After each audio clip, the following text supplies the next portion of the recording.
Det vi har her, det er et fordøjelsessystem af en lækker burger her. Og så den består så af 45,5% fedt, 20% protein og 34,4% kulhydrater. Og det der sker allerførst der, den tager en bid af burgeren, så kommer den ind i munden, hvor den bliver blandet med noget spyt, og derefter så glider den sig ned her i spiserøret, og kommer så ned i mausen.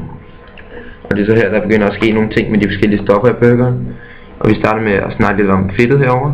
Det starter med at være fedtpartikler, og de består så af triglycerider, som der står her.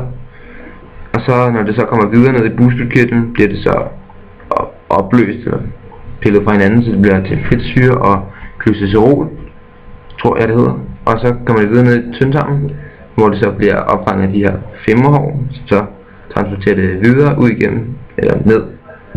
Transporterer det, så det kommer ud til blodbanerne, eller blodkarrene.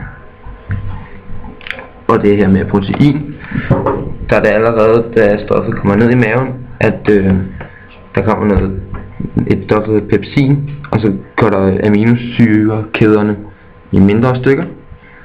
Og så kommer det videre ned til bugspytkirtlen, hvor det bliver hakket til enkelte aminosyre, og så ligesom fedtet, så kommer det så ned her i tyndtarmen, hvor det så bagefter kommer ud i blodkarrene. Og så med kulhydraterne, det glider også ned i maven som alle de andre, og det starter i nogle stivelseskæder. Og så kommer det så ned i bugspytkirtlen, hvor det så bliver delt til maltose.